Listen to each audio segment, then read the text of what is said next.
Assalamualaikum warahmatullahi wabarakatuh. Bertemu kembali bersama saya di peternakan saya, Sumber Ahmad Rezeki Farm.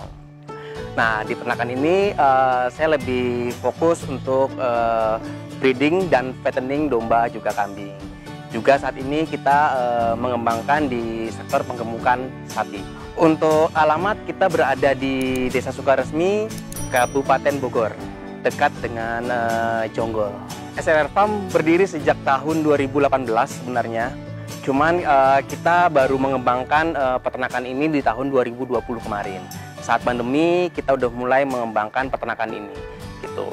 Ide serta gagasan utama dalam peternak domba dan kambing ini awalnya saya mulai dari penjualan Idul Adha di tahun 2018. Awal mulai berternak saya itu awalnya sebenarnya dari penjualan pas saat musim Idul Adha. Itu diawali dari sekitar 40 ekoran seperti itu. Di 40 ekoran, lalu di tahun 2020 saya berkembang ke 100 sampai 150 ekor dan hingga saat ini alhamdulillah sudah mencapai kurang lebih sekitar 600 ekoran. Gitu, khusus untuk domba dan kambingnya. Di sini ada dua divisi sebenarnya. Divisi penggemukan juga ada divisi breeding. Nah, untuk lebih jelasnya, ayo kita mulai ke divisi breedingnya dulu ya kali ya, biar lebih enak gitu. Karena kita mulai mencetak bibit-bibit dari peternakan ini dimulai dari divisi breedingnya, seperti itu. Ayo kita mulai.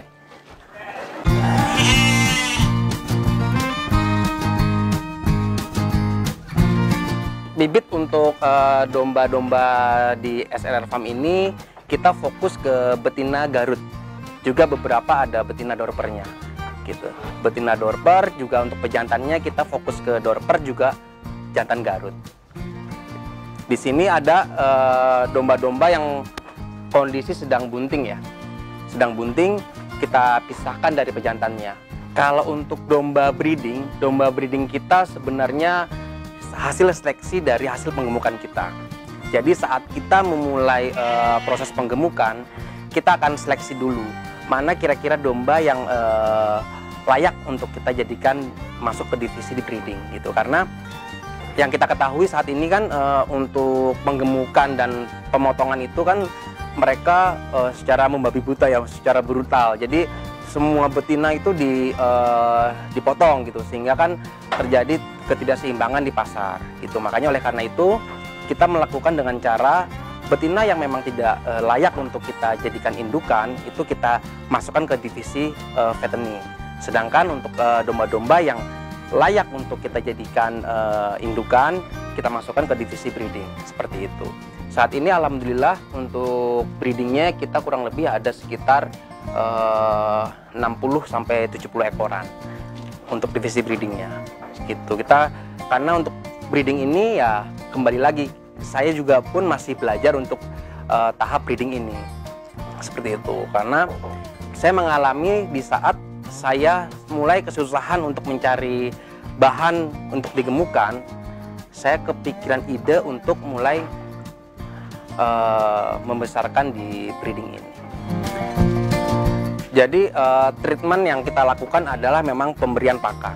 Yang pertama itu kita lakukan karena breeding ini berbeda dengan fattening ya. Kalau breeding ini memang kita harus low cost gitu. Jadi kita harus benar-benar meminimalisirkan dana karena kan dia jangka waktunya panjang. Jangka waktu panjang tentu akan memakan banyak biaya operasional gitu. Jadi solusi kita adalah tetap kita berikan nutrisi yang terbaik dari tambahan konsentrat ini. Itu pun pemberiannya hanya 1 kali dalam sehari gitu. Tapi kita full berikan hijauan di pagi dan sore harinya gitu. Karena kan kita juga melihat biaya untuk breeding ini sangat banyak ya. Terlebih dia jangka waktunya panjang. Dari masa kawinnya itu kurang lebih kan 2 bulan. Masa kawin 2 bulan atau 2 siklus dia birahi si betinanya. Setelah itu proses dalam dia hamil kurang lebih kan 5 bulan atau 155 hari biasanya kalau untuk domba gitu. Jadi waktu 7 bulan itu sangat panjang untuk biaya cost di operasional breeding ini gitu. Jadi cara kita adalah ya meminimalisirkan biaya-biaya ongkos tersebut. Untuk bahan dari konsentrat ini memang kita produksi sendiri kebetulan gitu. Jadi mengingat biaya yang sangat mahal dan kita perlu nutrisi yang sangat bagus, jadi ini kita produksi sendiri. Kita menggunakan protein di angka 18% gitu. Bahan-bahannya kurang lebih rata-rata ya, kita pakai jagung, pakai bungkil sawit, bungkil kedelai, bungkil kopra, kita pakai karbohidratnya kita pakai dipolar, seratnya kita pakai campuran rumput dengan kulit kopi. Treatment awal sebenarnya yang kita lakukan adalah pemberian vitamin tentunya ya. Pemberian vitamin ini kita berikan di awal sebelum dia proses kawin gitu. Pemberian vitamin itu kita berikan secara injek, itu vitamin B12 dan obat cacing biasanya. Karena saat dia memasuki proses kehamilan, kita tidak boleh memberikan vitamin atau obat cacing tersebut gitu. Jadi treatment di awal itu kita lakukan di awal benar-benar. Kapasitas kandang breeding ini sebenarnya kurang lebih 200 ekor. Tapi karena memang kita baru memulai untuk breeding ini, jadi mungkin saat ini kapasitas dombanya sendiri masih di bawah 100 ekoran.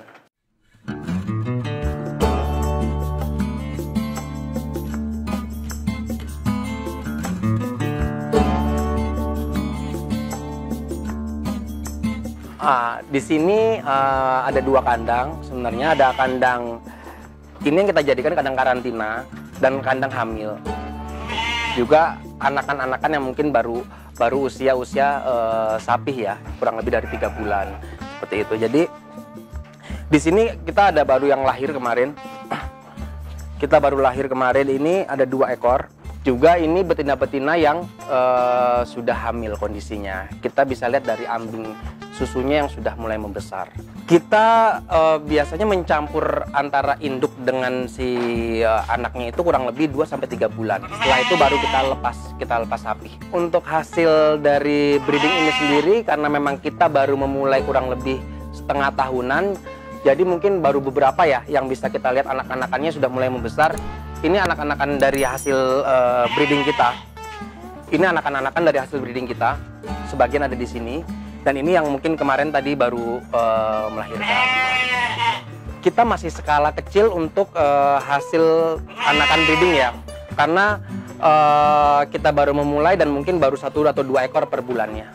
Betul. Tapi mungkin saat bulan depan mungkin ini akan semua panen.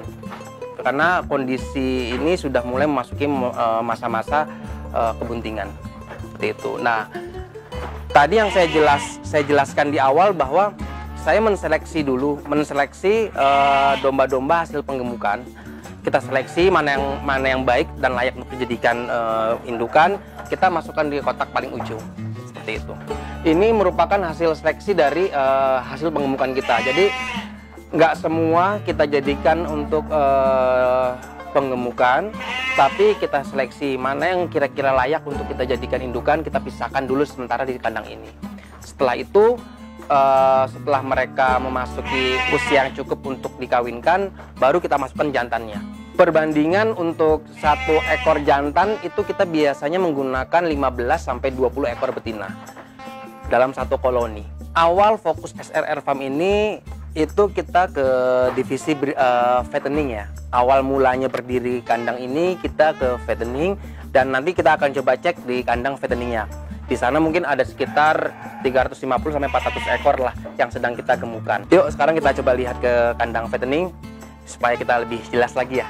Oke. Nah, ini untuk kandang fokus ke penggemukan kita.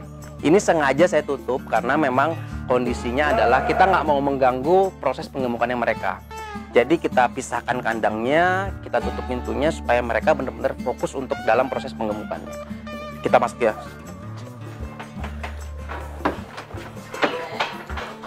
Di sini ada domba-domba yang baru masuk ya, baru masuk kurang lebih sekitar 2 mingguan.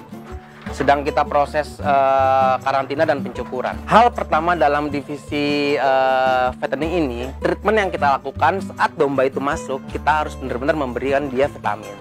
Vitamin baik vitamin B, antibiotik, dan obat cacingnya. seperti itu. Lalu selang beberapa hari kita wajib mencukur bulu-bulu dari domba-domba yang akan kita gemukkan. Kenapa?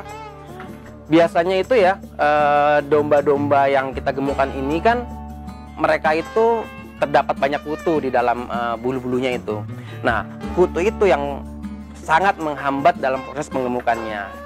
Selain dia menggerogoti darah dari si domba-dombanya, dia juga mengambil nutrisi dari hasil pengemukannya. Jadi percuma kalau kita gemukan tapi nutrisinya tetap diambil oleh si kutu-kutunya. Seperti itu. Itu yang faktor yang pertama. Faktor yang kedua adalah kondisi cuaca panas. Bulu dia kan tebal. Jadi sebisa mungkin kita cukur itu supaya nutrisi yang terdapat di dalam tubuhnya itu tidak keluar kembali oleh keringatnya gitu. Jadi kita cukur dia supaya memang benar-benar fokus dalam proses penggemukan. Seperti itu. Nah, pemberian pakan di divisi penggemukan ini sangat berbeda dengan divisi breeding. Karena di sini kita fokus ke penggemukan, jadi benar-benar nutrisi yang kita berikan juga sebisa mungkin lebih baik daripada divisi breeding. Seperti itu. Karena kita mengejar waktu, juga mengejar bobot dari si domba-domba yang kita gemukan. Dari segi komposisi dan jadwal pun berbeda dengan pemberian pada divisi breeding. Gitu. Di sini kita memberikan hanya 2 kali, pagi dan sore. Komposisi yang kita berikan itu ada starter, grower, dan finisher. Starter itu kita lakukan saat dia awal pertama kali masuk di kandang kita. Sekitar 10 hari kita beri pakan starter. Setelah itu hingga 45 hari baru kita beri pakan grower. Dari 45 hari sampai 75 hari atau 2,5 bulan itu baru kita genjot dengan finisher pakannya.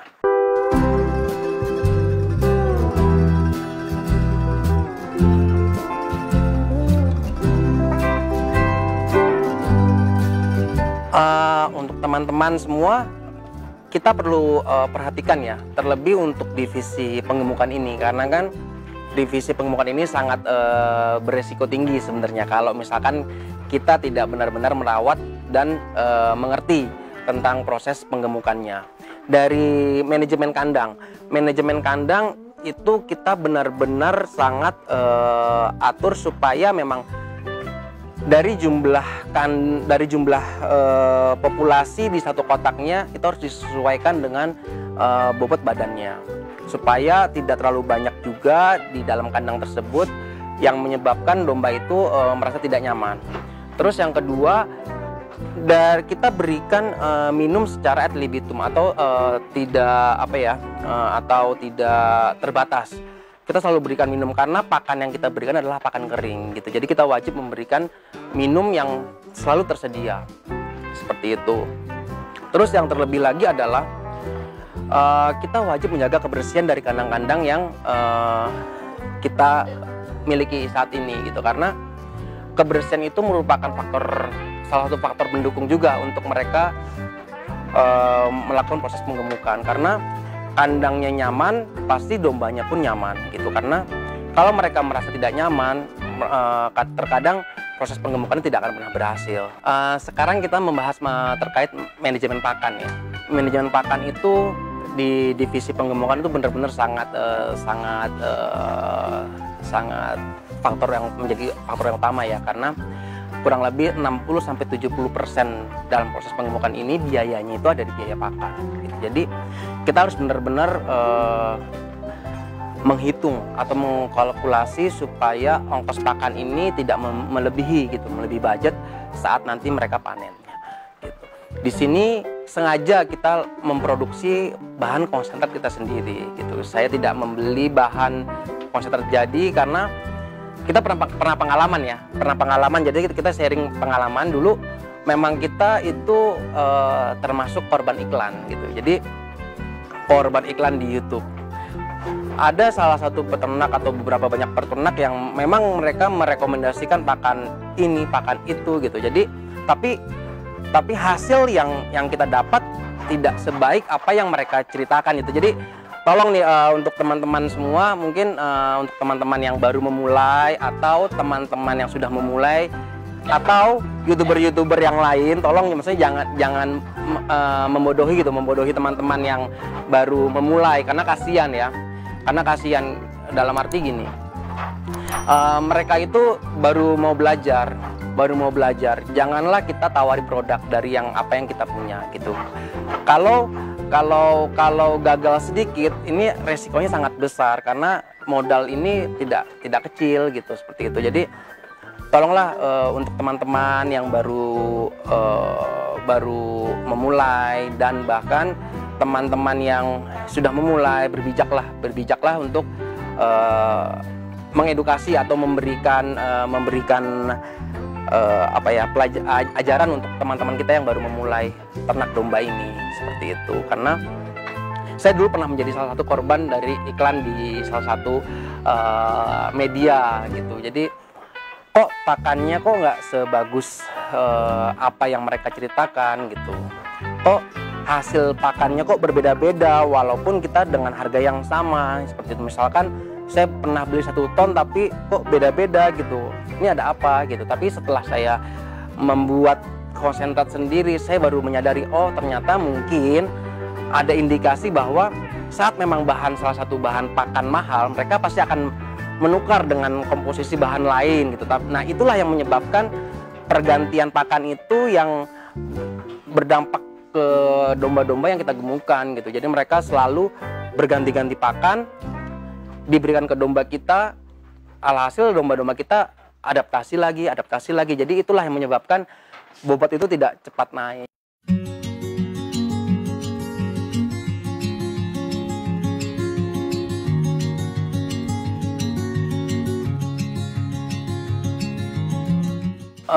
Untuk pasar di domba ini Jabodetabek saja ya, itu sepengetahuan saya berdasarkan analisa saya, kurang lebih dalam 1 hari mungkin ada sekitar 1.500 sampai 2.000 domba yang dipotong untuk kebutuhan konsumsi, dari mulai sate, akikah, bahkan teman-teman dijagal gitu. Jadi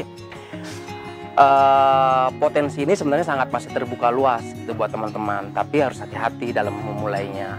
Kita harus banyak belajar dulu sebelum memulainya, karena mohon maaf kalau berternak saja mungkin petani-petani yang sebelumnya juga beternak saja gitu, tapi jika berternak dengan ilmu itu yang akan menjadi luar biasa. Jadi itu yang harus diperhatikan dulu. Banyaklah belajar dulu, banyaklah bersilaturahmi dulu ke teman-teman yang sudah memulainya, baru kita memulai. Dan janganlah memulai langsung dari yang besar dulu gitu. Belajarlah dari yang kecil dulu supaya kita memahami benar-benar dari hulu hingga hilirnya, seperti itu. Nah, di sini saya dengan kapasitas domba sekian banyak, saya hanya memakai 3 orang ABK untuk merawat semua domba-domba saya, karena tidak begitu berat ya untuk merawatnya, karena kan kita juga menggunakan pakan kering gitu. Jadi tidak setiap hari ngarit begitu banyak, seperti itu. Untuk perawatan kandang pun setelah dilakukan pemberian pakan segera dibersihkan. Jadi tidak perlu tenaga yang banyak, karena kembali lagi cost itu kalau bisa kita tekan seminim mungkin. Untuk teman-teman yang baru memulai ternak domba, kita punya marketplace yang sangat banyak ya. Banyak media-media yang bisa kita gunakan untuk menjual barang dagangan kita, dari Instagram, dari Facebook, bahkan dari YouTube gitu. Nah, itulah awal dasar saya berjualan gitu. Saya memanfaatkan media yang ada. Setelah itu tidak lupa saya selalu bersilaturahmi ke teman-teman peternak yang lain, dari mulai Jabodetabek, Pulau Jawa, Pulau Sumatera. Itu biasanya selalu saya dekati dan saya banyak belajar dari mereka. Saya tidak peduli tempatnya jauh atau tidak, karena menurut saya suatu saat nanti, nah teman-teman yang didatangi itulah adalah pasar kita juga gitu. Jadi kita saling berkesinambungan antara satu dengan yang lainnya. Kita saling membutuhkan. Jadi jangan ragu untuk bersilaturahmi, jangan ragu untuk memanfaatkan media sosial. disitulah pasar terbesar kita. Di peternakan saya menggunakan SOP. SOP yang saya terapkan untuk domba-domba penggemukan ini, kita biasanya memulai dari bobot start di angka 13 kilo atau 14 kilo. Itu yang nanti akan masuk ke divisi penggemukan. Karena apa? Karena biasanya domba-domba yang di bawah 13-14 kilo, mereka masih membentuk rangka-rangkanya, masih membentuk organ-organ lainnya, belum fokus ke dalam pembentukan dagingnya gitu. Jadi SOP yang kita terapkan pertama adalah kita memang benar-benar mencari domba-domba yang rata-rata bobotnya 13-14 kilo minimal dan maksimalnya di angka 20 kilo. Diharapkan nanti pada saat panen selama 2,5 bulan itu bobotnya sudah mencapai 20 ke atas sampai 30 kilo. Nah, itulah pasar-pasar yang diminati saat ini gitu untuk konsumsi jagal, teman-teman akikah gitu. Jadi bobot-bobot range segitu yang banyak diminati. Jadi kita juga harus tahu pasar kita harus tahu siapa pasar kita, bagaimana pasar kita gitu, apa domba yang diminati, apa domba yang tidak disukai. Jadi kita harus pelajari semua supaya jangan sampai kita salah gitu dalam proses penggemukan ini. Di sini itu di Jawa Barat rata-rata banyak diminati adalah domba-domba ekor tipis gitu. Jadi beda dengan Jawa Tengah dan Jawa Timur yang mungkin lebih dominan ke ekor tebal gitu. Jadi jangan sampai di sini pasarnya ekor tipis, yang kita gemukan itu ekor tebal. Nanti susah kita untuk mencari pasarnya. Pasar kita sebenarnya di area Jabodetabek, tapi alhamdulillah saat ini sudah merangkul juga ke Jawa Tengah dan Jawa Timur seperti itu. Nah, bagaimana sih saya bisa memulai pemasaran itu gitu? Apakah mereka datang sendiri ke sini atau mereka kita jual ke mereka? Nah, awalnya adalah saat saya bermain di media, saya aktif di media, saya aktif di organisasi. Nah, itu sangat penting. Saat kita punya domba sekian banyak, rajin-rajinlah memposting, rajin-rajinlah memberikan informasi ke teman-teman melalui media tersebut. Nanti dengan sendirinya pasar itu akan datang sendiri ke kita gitu. Jadi kita dulu memang di awalnya saya yang mengejar pasar gitu. Tapi alhamdulillah berkat hasil saya yang dulu itu mengejar pasar, menyebut bola, sekarang bolanya datang ke kita gitu. Jadi mereka rata-rata dari teman-teman jagal, teman akikah, teman-teman pasar, mereka yang langsung datang ke tempat kita untuk memilih dan membeli domba-domba di sini. Ini sih rata-rata domba-domba koleksi kita ya, domba-domba koleksi kita yang kita jadikan ke divisi breeding nantinya, seperti itu. Untuk teman-teman juga yang ingin belajar, yang ingin bersilaturahmi, insya Allah kandang saya selalu terbuka untuk teman-teman semua, seperti itu. Jadi jangan ragu untuk belajar, jangan ragu untuk bersilaturahmi, karena disitulah awal bisnis kita, seperti itu. Kalau kita enggan untuk bersilaturahmi, jangan harap nanti kita mendapatkan pasar yang terbaik. Sedikit motivasi ya untuk teman-teman yang mungkin baru memulai bisnis ini. Saya sarankan bijaklah dalam mencari teman sharing yang terbaik gitu. Jangan sampai seperti kasus saya sebelumnya, saya termakan oleh iklan seperti itu. Jadi bijaklah mencari teman-teman untuk berbagi ilmu. Jangan sungkan-sungkan untuk selalu bersilaturahmi. Segera dimulai, karena kalau kita tidak pernah mulai, kita hanya memikirkan, kita tidak akan pernah jalan, seperti itu. Mungkin cukup sekian saran dari saya dan penjelasan sedikit tentang domba-domba di kandang saya.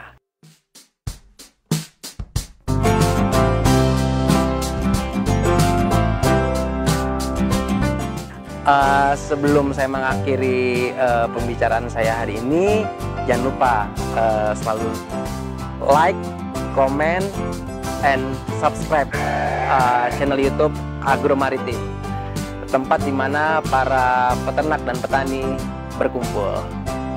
Assalamualaikum warahmatullahi wabarakatuh.